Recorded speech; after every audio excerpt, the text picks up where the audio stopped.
নমস্কাৰ মৰমৰ ছাত্ৰ ছাত্ৰীসকল যিসকল ছাত্ৰ ছাত্ৰীয়ে নেকি 2026 চনৰ অৰ্থাৎ এইবাৰ মেট্ৰিক পৰীক্ষা দিছিলে তেওঁলোকৰ বাবে আহি পৰিছে এটা ভাল খবৰ। Assam state SSLC result 2026 matric result আহি গ'ল।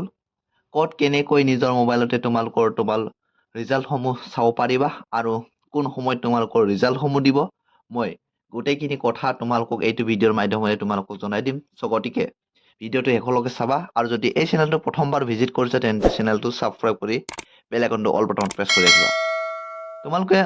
তোমালোকৰ গুগল প্লে ষ্টৰত গৈ ASSEB ৰিজাল্ট এপত গৈ সম্পূৰ্ণ ডিটেইলছ তোমালোকে এই ডিটেইলছসমূহ চাব পাৰিবা আৰু ক'ত কেনেকৈ গৈ ৰিজাল্টসমূহ তোমালোকে চাব পাৰিবা তোমালোকৰ এইটো ভিডিঅ'ৰ সৈতে তোমালোকক জনাম।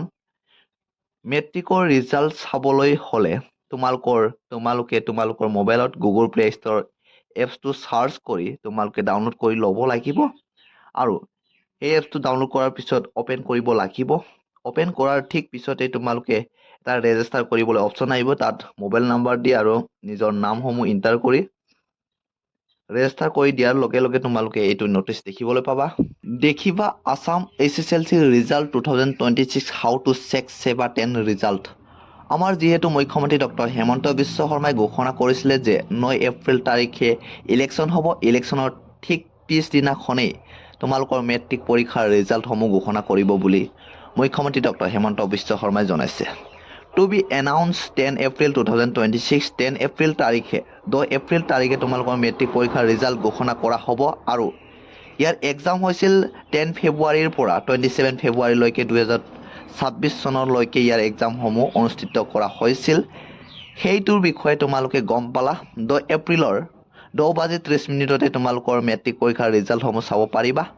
ইয়াতে চোৱা তোমালোকে ASSEB ৰিজাল্টছ তোমালোকে এপছটো ডাউনলোড কৰি ৰেজিষ্টাৰ কৰাৰ পিছতে এনেকৈ ইণ্টাৰফেচ তোমালোকে দেখিবলৈ পাবা। তাতে থাকিব ইণ্টাৰ ৰোল আৰু ইণ্টাৰ নং।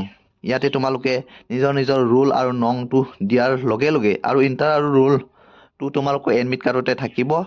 ইণ্টাৰ ৰোল আৰু নং দিয়াৰ পিছত ফাইন ৰিজাল্টত ক্লিক কৰাৰ লগে লগে তোমালোকৰ মেট্ৰিকৰ ৰিজাল্টসমূহ নিজৰ মোবাইলতে তোমালোকে লাভ কৰিব পাৰিবা।